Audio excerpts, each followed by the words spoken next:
Okay, I want to start today with a little mental exercise. I want you to close your eyes, Mm-hmm. assuming you aren't driving, of course, Mm-hmm. and just picture a saint, Mm. Huh? specifically Saint Ignatius of Loyola. What's the image that pops into your head?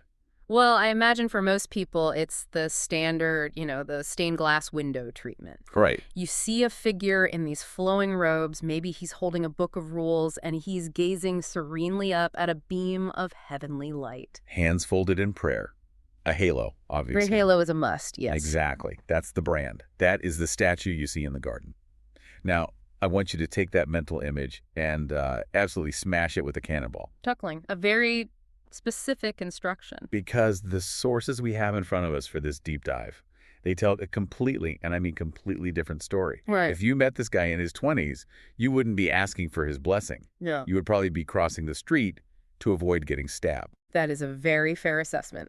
The man we are analyzing today, Íñigo López de Oñaz y Loyola, did not start out as a holy figure. Not even close. Not even a little bit. In fact, our sources, we have a pretty wide range here, from his own autobiography to military records and even a rather gruesome autopsy report.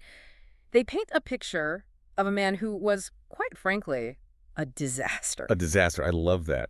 One of the sources actually calls him a rough, punkish swordsman. That's the one. I am obsessed with that description. Rough, punkish swordsman. So our mission today is to figure out how that guy, a vain, violent, tight boot-wearing soldier, transformed into this master of human psychology who founded one of the most intellectually rigorous organizations in history. It's an incredible transformation, and it all hinges on a single split-second event, what you might call the Cannonball effect. Right, the moment physics met ego. A very, very loud meeting. Very loud indeed. But before we get to the cannonball, we have to understand the target. We need to really understand who Íñigo was before the halo. We have to go back. We have to go back to the Basque country. Year is 1491. And we have to understand the context of his family, the Oñaz Loyola clan. He was the youngest of 13 children, born in the family castle at Loyola. 13 kids. 13. But don't let that word castle trick you into thinking this was some refined Disney-style nobility. This was a rough part of the world. It wasn't a fairy tale. Far from it. This was the era of what they called the War of the Bands. Which, despite the name, was not a musical competition between rival drummers. No, not at all. This was centuries of just brutal, feudal, tribal violence in the Basque region. To give you an idea of let's say, the temperature of the room, Íñigo's own grandfather was actually expelled from the region by King Henry IV. The king ordered their manor house, their castle, to be demolished. Demolished? You mean like, we are tearing your house down because you people are so completely uncontrollable? Exactly that. Specifically for their depredations. That is the word in the historical records. They were essentially terrorizing the countryside. Wow. So violence is the family business. It really is. So Íñigo is born into this culture where honor is solved with steel, reputation is absolutely everything, and the family business is, low-level warfare and feuding. And he didn't exactly break the mold, did he? Not at all. He fit right in. His mother died shortly after he was born, so he was actually nursed by the local blacksmith's wife. So he grows up rough. He grows up very rough. The sources all agree he was driven by a desire for fame, not holiness, not service, fame. He wanted to be a hero in the classical epic sense. And he was a reader, which is interesting, but not of the Bible. No. He was completely obsessed with chivalric romances. You have to think of the bestsellers of the day, a book like Amadis de Gaula. What's that about? It's all tales of knights, damsels in distress, dragons, magic, and lots of duels.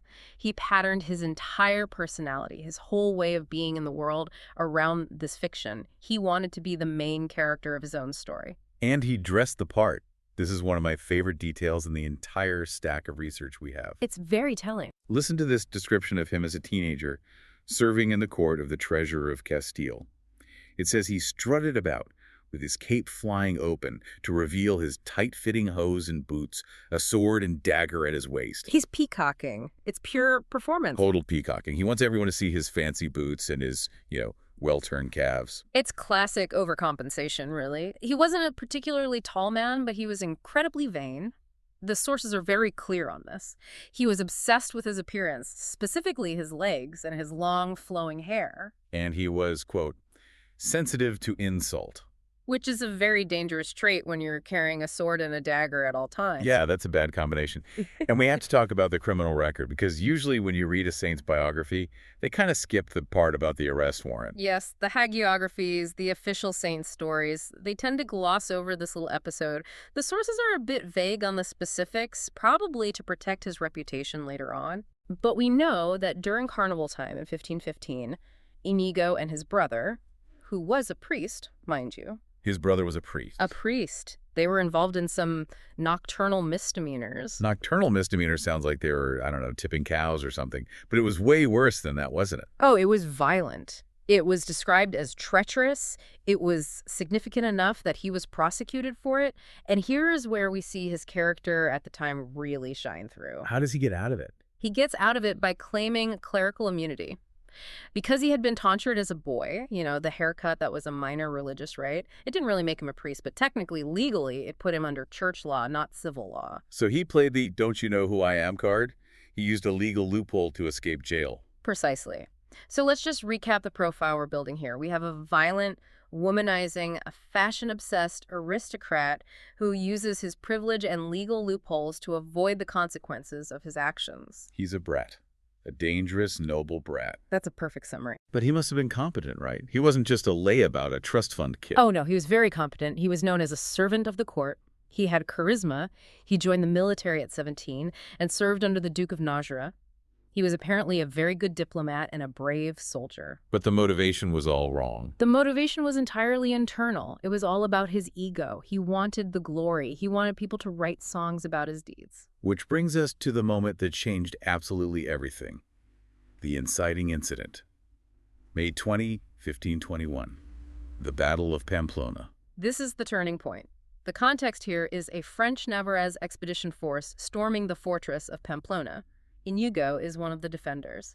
And the odds are terrible. The odds are terrible. The Spanish force is vastly outnumbered. Most of the other officers, the sensible ones, want to surrender. But Íñigo, thinking he's the hero in one of his romance novels, says, no surrender. Exactly. He convinces the commander to hold the fortress. He rallies the troops with this big, heroic speech. He's right in the thick of the defense on the ramparts. And then the cannon fires. Now, a lot of people think he took a direct hit from the cannonball.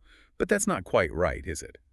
It was a ricochet. It was a ricochet off the wall, which in some ways is worse. The physics of a heavy iron ball spinning at that speed are just unforgiving. It smashed through his legs. Plural.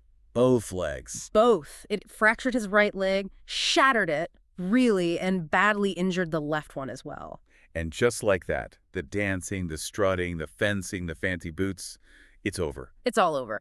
But the injury is really just the prologue to the horror show that is 16th century medicine. Right. We have to constantly remind ourselves, and you, the listener, there is no anesthesia. Zero. There are no antibiotics, no germ theory.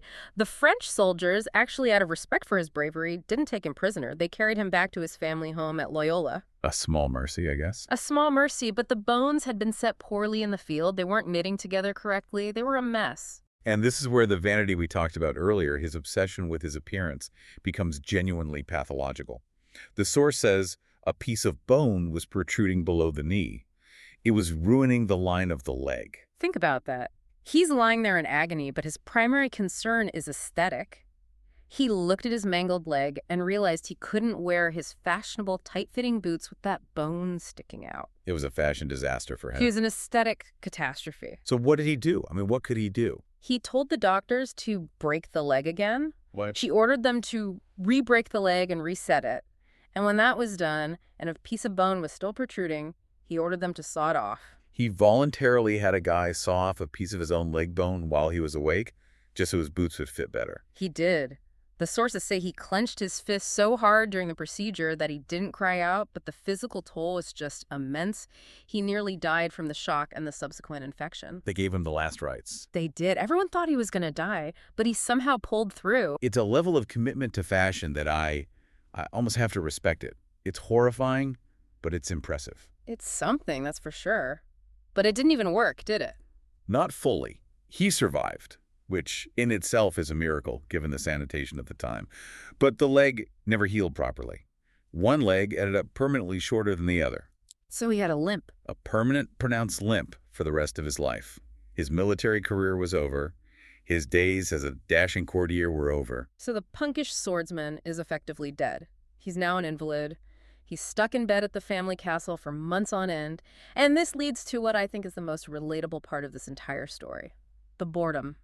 It is the boredom that changed the world. It really is. He is convalescing. He is in pain. He is desperate for any kind of distraction from his new reality. So he asks for his books, right? He wants his romance novels. He wants Amadis de Gala. He wants to disassociate from his pain and just read about knights and ladies. He does, but the castle didn't have any. The Loyola family library was apparently very, very sparse. What did they have? They only had 2 books in the entire house. The Life of Christ by a writer named Ludolf of Saxony, and a collection of the lives of the saints, the Flos Sanctorum. So it's like wanting to binge watch a big action series on Netflix and finding out the only thing available is a documentary on medieval monks. That's a perfect analogy. He must have been so annoyed. Furious, I'd imagine. But out of sheer soul-crushing desperation and boredom, he started reading. And because he had such a vivid imagination, the same imagination he used to use for his nightly fantasies, he started daydreaming about what he was reading. And this is the moment. This is where the deep dive really pays off. Because he starts to notice something happening in his own brain that becomes the foundation of his entire philosophy. This is the discovery of what he would later call discernment. It's a psychological breakthrough. Here's the data point he observes. Íñigo noticed he had 2 distinct types of daydreams. Let's call them Type A and Type B. Okay, break them down for us. Type A was the worldly dream. He would lie there and dream about his old life. Serving the king, winning duels, impressing this one particular royal lady he was obsessed with. Fun stuff, the ego stuff. Exactly, the highlights reel. And the source, his own autobiography, says that while he was thinking about these things, he felt very excited, he was delighted, it was a high dopamine state. Sure.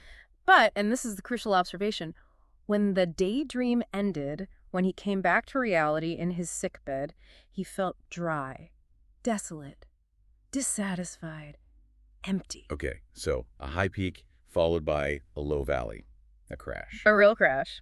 Then there was Type B. He would read about St. Francis of Assisi or St. Dominic, and he would daydream about imitating them. He'd think, what if I walked to Jerusalem barefoot?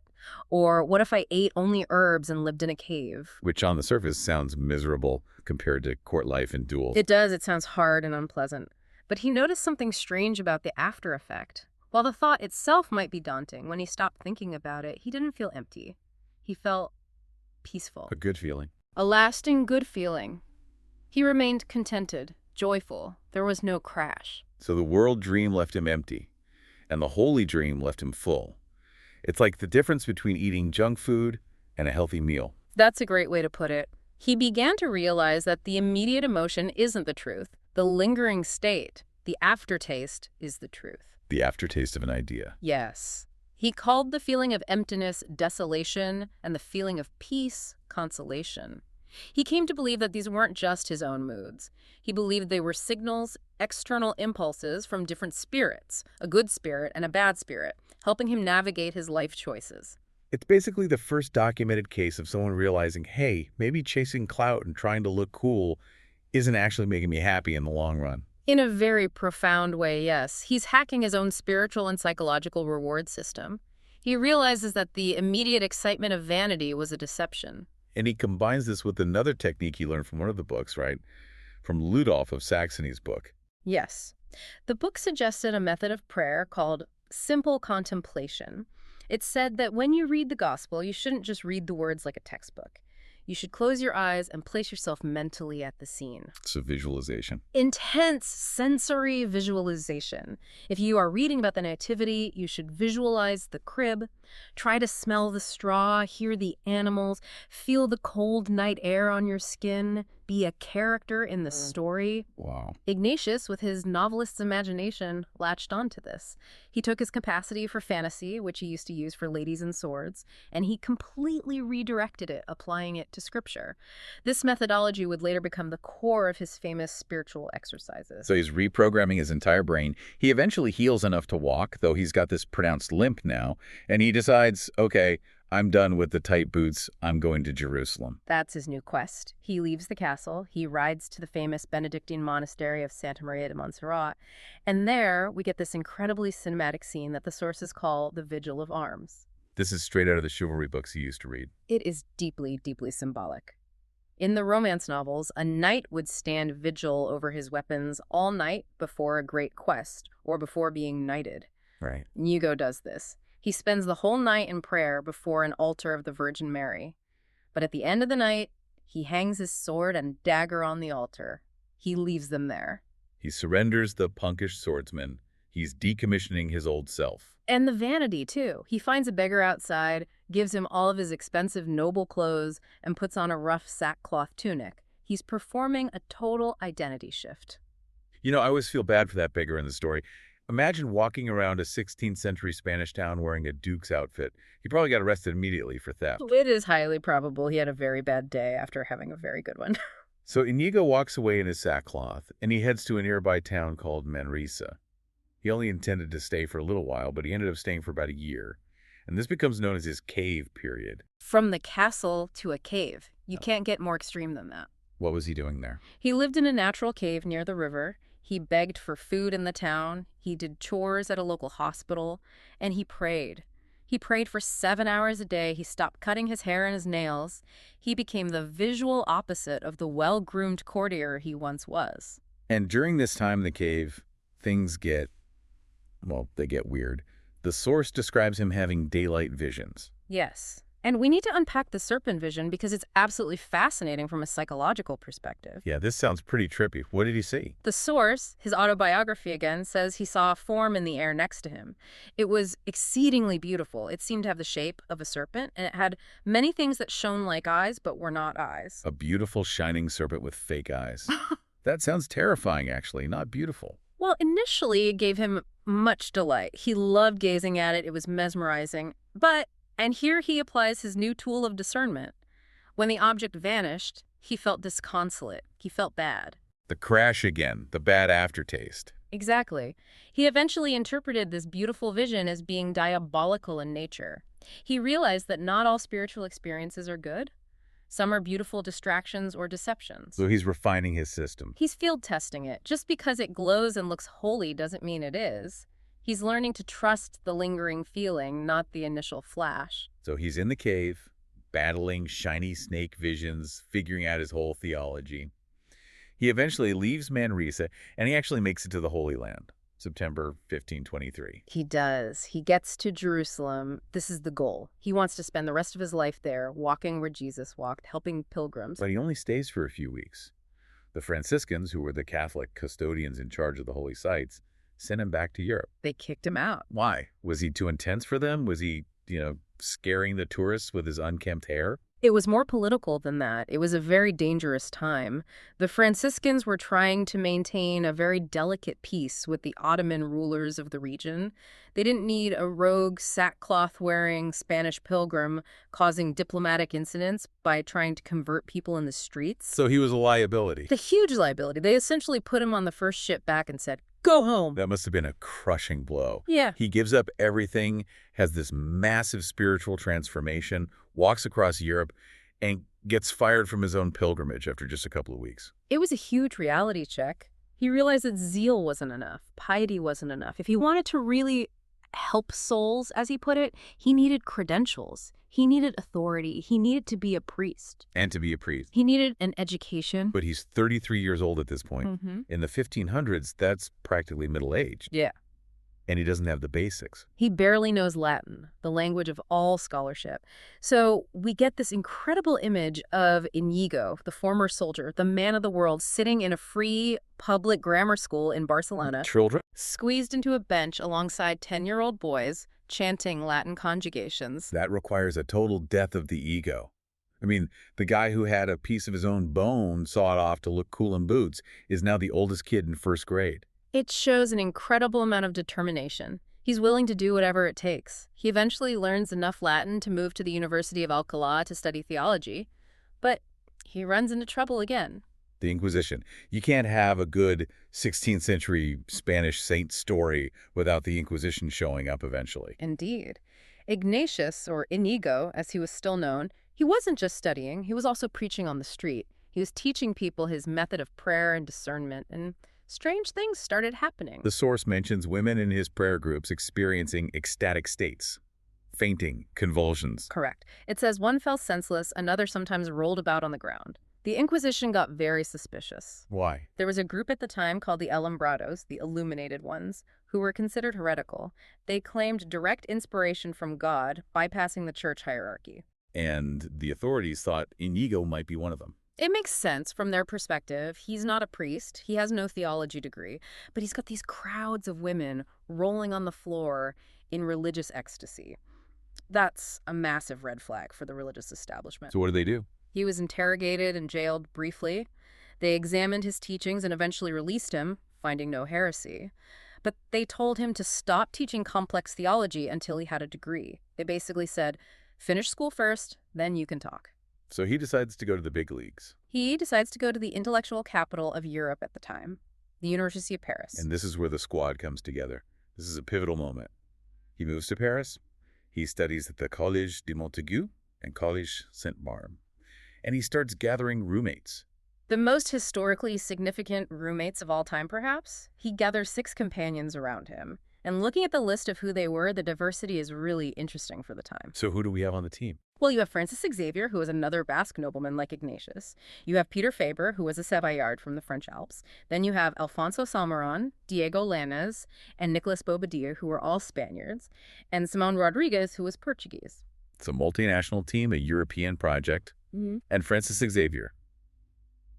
He goes on to become a massive deal on his own right, a saint in his own right. A huge deal, one of the most prolific and famous missionaries in history. But interestingly, he didn't like Ignatius at first. Really? Not at all. Xavier was young, handsome, athletic, ambitious. He was everything Ignatius used to be. He looked at this older, limping, ragged student and thought he was an embarrassment. So how did Ignatius win him over? He used psychology. He didn't preach at him. He helped Xavier with his practical problems, finding him students to tutor for money. He praised his athletic ability. And then once he had his trust, he would just hit him with the question from the Gospels. What does it profit a man to gain the whole world and lose his soul? That's a heavy question to drop on your roommate. It worked. Eventually, the squad formed around Ignatius's spiritual direction. This is also where he changes his name, right? Yeah. From the Basque Íñigo to the more Latin Ignatius. Yes. He started using Ignatius consistently in Paris. It wasn't really a formal name change so much as a translation, a universalizing of his name. Ignatius was more recognizable and acceptable in the international academic worlds of France and Italy. He's branding. He's making his brand more accessible to a wider market. In a very practical sense, yes. And it works. This group of students, led by Ignatius, decides to formalize their bond, to make a commitment together. This brings us to August 15th, 1534, a very famous date. They go to the crypt of Saint-Denis in Montmartre, a little chapel on a hill outside Paris. A crucial moment. They meet in this small chapel, and a priest, Peter Faber, who was the only one ordained at the time, said Mass, and then they all took solemn vows together. What were the vows? Poverty, chastity, and a vow to travel to the Holy Land. Standard monk stuff so far. Pretty standard. But later, when their plans to go to the Holy Land were blocked by war, they went to Rome to offer their services to the Pope. They officially formed the Society of Jesus, the Jesuits, in 1539 and got official approval from Pope Paul III in 1540. And that's when they added something unique. The fourth vow. The fourth vow. And this is what makes the Jesuits fundamentally different from, say, the Benedictines or the Franciscans. Okay, so let's unpack the fourth vow. What is it and why is it so important? Most religious orders take vows of poverty, chastity, and obedience to their superiors within the order. The Jesuits added a special fourth vow of obedience directly to the Pope, specifically regarding missions. Regarding missions, what does that mean in practice? It means they are, in essence, a papal rapid response force. If the Pope says, I need learned men to go debate Protestants in Germany, the Jesuit goes. If the Pope says, go to India and found a mission, the Jesuit goes. If he says, go to the New World, they go. So they aren't tied to a single monastery. Exactly. They aren't required to stay in one place and pray together in choir stalls every few hours like monks. They are designed to be mobile, adaptable, and ready to be deployed anywhere in the world at a moment's notice. This connects directly back to the military background, doesn't it? Ignatius is basically building a spiritual special ops team for the church. The military influence is undeniable. Ignatius was elected the first superior general of the order, and he emphasized this mobility and readiness. The motto they adopted sums it all up. Ad maiorem Dei gloriam. For the greater glory of God. And then there's that famous phrase he used in a letter to Francis Xavier, who was about to leave for Asia. Ait, inflammate omnia. Go, set the world on fire. That is such a high-energy slogan. It's not go, pray quietly. It's set the world on fire. It implies action, energy, transformation. But, and here's the fascinating paradox of Ignatius and his spirituality, to achieve this high-energy external output, he demanded an internal discipline that he described with a very, very stark image. The corpse. The principle of parende a cadaver. Which means as if a dead body. Yes. In the Jesuit constitutions, which Ignatius spent years writing, he describes the ideal of obedience. A Jesuit should be like a corpse or a staff in an old man's hand. It can be moved anywhere without resistance. That sounds, well, a little creepy, to be honest. Be like a dead body. So passive. It sounds incredibly harsh to modern ears, but in his context, what he meant was a radical selflessness. A corpse has no ego. A corpse doesn't say, I'd rather not go to India, it's too humid there. A corpse has no personal will that conflicts with the mission. He wanted his men to be completely available instruments of what he saw as divine providence. So, on the outside, set the world on fire. But on the inside, be as disciplined and ego-free as a corpse. Precisely. That tension between total active energy in the world and total passive obedience to the mission is the engine that drove the Jesuit order. Yeah. And it worked. It seems like it worked incredibly well. They spread like wildfire. They did. And they focused on two main things: missionary work, sending people like Xavier to the ends of the earth, and education. All right, education became their hallmark. Yeah. The source mentions they started opening colleges and seminaries all over Europe almost immediately. Yes. They became known as the schoolmasters of Europe. Ignatius had this insight that to influence a society for the long term, you have to educate its future leaders. So they built this incredible network of schools. So Ignatius spends his final years in Rome. He's the general of this growing global army. He's writing the constitutions, managing it all from a small room. But the body of that punkish swordsman is finally starting to break down. His health failed pretty significantly by 1553. The sources talk about stomach ailments, fevers. He spent his last years in Rome managing this massive global network through thousands of letters, but he was in constant pain. He died on July 31st, 1556. The source lists the official cause as Roman fever, which is a catch-all term for a type of severe malaria. But the autopsy, oh man, the autopsy report is something else. The autopsy is incredibly revealing. It was performed by a leading anatomist of the day named Matteo Colombo, and what he found inside Ignatius's body is just shocking. Read us the details, they're pretty graphic. Colombo wrote, "I have taken out innumerable stones with my own hands," and he lists where he found them. Found in the kidneys, in the lungs, in the liver, and in the portal vein. Wait, stones in the lungs and the portal vein? How is that even possible? And it gets worse. He also found stones in the gallbladder of various shapes and colors. Innumerable stones. The guy was basically a walking quarry. The modern medical speculation is that he had severe chronic nephrolithiasis, which is kidney stones, and cholelithiasis, which is gallstones. But the stones in the veins and liver suggest something more systemic, possibly even calcified tuberculosis or a malignant gastrointestinal growth. The pain must have been excruciating, unimaginable. And that's the great irony I think we need to highlight here. Here is a man who taught thousands of people how to find mental and spiritual peace, how to discern the movement of spirits, how to find consolation in God. And yet, physically, he was living in a state of absolute constant agony. It adds another layer of toughness to him. He wasn't just sitting in a garden meditating peacefully. He was grinding through crippling pain every single day to build this organization. And he worked until the very end. He died in Rome, his body was dressed in priestly robes, and he was buried. But his legacy, that cannonball effect, just kept expanding and expanding. Let's talk about that legacy for a minute. Oh. The most obvious thing is the universities. Oh, absolutely. Loyola University, Maryland, Loyola Chicago, Loyola New Orleans, Loyola Marymount in LA, the Ateneo Universities in the Philippines, Loyola College in Chennai, India. The name Loyola is synonymous with high-quality education all over the globe. And the shield. I never knew the story behind the Loyola family crest until I read this source. It's got wolves in a pot on it. It's the combined Oñaz Loyola family crest. One side is for the Oñaz family. It has 7 maroon bars on a gold field, representing bravery in battle. The other side is for the Loyola family, and that's the one with 2 rampant gray wolves flanking a cooking pot. Wolves in a pot. What on earth does that mean? It symbolizes generosity. The legend in the family was that the Loyolas were so generous, they always fed their soldiers and retainers so well that even the wolves had enough to feast on the leftovers from the cooking pot. That is a serious flex. We have so much food, even the local wolves are full.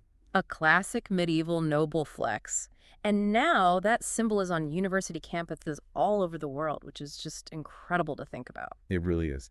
It's funny, looking back at the big themes we started with. We have the Basque bad boy who just wants fame. He gets hit by a cannonball which shatters his leg and, more importantly, shatters his ego. He gets bored and accidentally discovers psychology. He lives in a cave and has visions. He goes back to school with 10-year-olds. He builds an army of spiritual corpses and tells them to go set the world on fire. And he dies full of stones. It is a remarkable arc. It is the perfect story of the transformation of energy. The aggression of the soldier, that intense drive, it didn't go away. It was channeled, it was redirected. He stopped fighting for the Duke of Najra and started fighting for what he believed was the greater glory of God. And he's the patron saint of soldiers, which makes total sense. But the source also says he's the patron saint of accidents and injuries. Laughs. Yes. Given the whole Cannonball incident, I think he earned that patronage, honestly. Absolutely. St. Ignatius, pray for me. I just stubbed my toe on the coffee table. Or St. Ignatius, pray for me. A cannonball just completely ruined my favorite pair of tight boots. Exactly. So what does this all mean for us, for you, listening? What's the takeaway? I think it has to come back to the cannonball, the randomness of it, the sheer chance. If that cannonball had been 6 inches to the left, it just misses him. It misses him. Íñigo stays a soldier. He probably dies in some other pointless battle or grows old as a bitter, vanity-obsessed courtier telling weird stories at the local tavern. And there are no Jesuits, no Loyola universities, no Pope Francis, who is the first Jesuit pope. History changes completely. But because of that one random, violent, painful moment, that shattering, he was forced to stop. He was forced to be still. He was forced to be bored.